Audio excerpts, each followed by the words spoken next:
Hello friends, this is Gaurav from diaryreaders.com. Today I would be covering up what is multi-threading, how it is different from process, what is multitasking, how it is different from multitasking, what are the ways to implement the multitasking.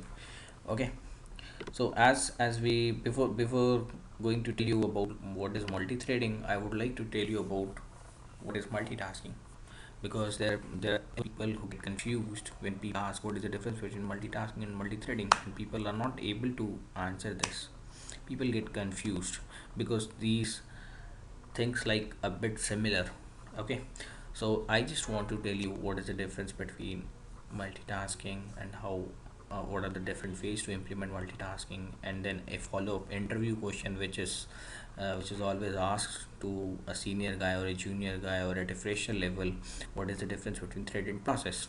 So let's go ahead, let's discuss this. Okay, what is multitasking? Multitasking, anything which you are doing parallelly can be multitasking.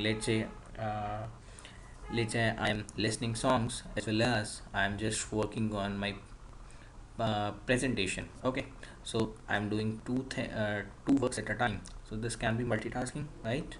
Okay, now there are different ways to perform this multitasking. uh, I also have my blog on multi-threading. You can also go through that as well. Let me open that for you.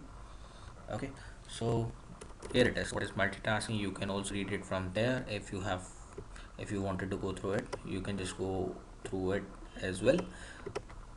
So as I was telling you, there are different ways to implement multitasking. So there are ways: cooperative multitasking or primitive multitasking. Cooperative multitasking is again the non-primitive multitasking. What happens in primitive multitasking and cooperative multitasking? There is a major difference. Is if you see this image, there is a process 1 and there is a process 2, right? Just look at my cursor. This is process 1, process 2. If you see this, in process 1 it calls a switch 2 and then it gives control to the process 2. Now the process 2 gets executed. Now process 2 calls a switch 2. It will give control back to process 1. The process 1 will start execution. Okay, now it will again give its control to process 2, and then process 2 will start, and then it will keep happening. Okay, so this is cooperative multitasking. Okay, the what actually is happening, how switch is working. What happens is, what process one thing start, it is ideal, it doesn't have any work, it doesn't have much workload, so it loses its control. It gives control to the process 2 so that the process 2 can be initiated and executed. When the process 2 things start, I can give control back to process 1. I am ideal, I can give control back to process 1, then it loses its control and give it to process 1 so that the process 1 can be executed. Okay, so this is non-primitive multitasking. But in case of primitive multitasking, what happens is, there is a thread scheduler which keeps track your threads, which keeps your track your task, how to communicate between tasks, when to switch process 1 from to process 2. Okay, so if you see this diagram, you can see my cursor. This is process 1, process 2, primitive multitasking. Okay, what happens, your thread scheduler, your operating system scheduler will interrupt process 1 to process 2, will interrupt, then it loses its control and give it to process 2, then it will interrupt it again process 2, and it gives control back to process 1 so that the process 1 can be executed. So this is how primitive multitasking happen, and this is more achievable, and this produces a more throughput. Okay, so let's come to the another question, which is very hot when you go to the interview. What is the difference between process and a thread? A process can be anything. When you are opening a laptop, it is also a process, right? When you are opening Microsoft Word, it is also a process, right?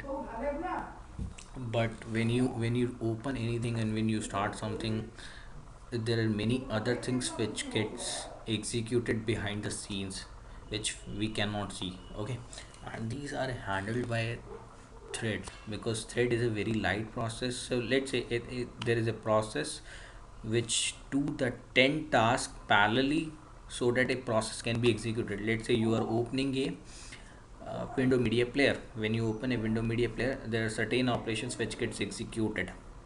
Okay, like opening, when you open this, so it will check that what are the playlists are available in your system. It will load the playlist, and then it will, your cursor will go on the first song, and so on, such things. Okay, so these 10 tasks would be done by a process, right? Now, how I can increase the efficiency of this process so that it can I can speed up my process. I can initiate 10 threads so that every thread can do its own work. Every thread can do individual work. Okay, now the 10 threads can do the 10 works parallelly.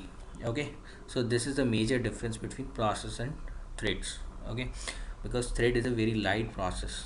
It is being used for a very short task, but while implementing threads you should be very cautious because they share the same address space. So it is a bit complex while you are implementing the threading concept, because and it is also difficult to debug the applications with threads. So this is all about threads versus process, and what is multi-threading, and what is multitasking, and how it is different from multi-threading. I hope you have fair enough idea about what is multi-threading, multitasking, and you will never forget about what is the difference between thread and process. If you have any questions, you can just comment it out below this video. If you like my video, you can share with your friends. Also, please don't forget to subscribe my channel. I would be adding more videos for threads and thread related topics. Okay, thank you. And in at any time you can just go to my website diaryreaders.com, and you can just read out whenever you feel like. Okay, thank you, bye bye.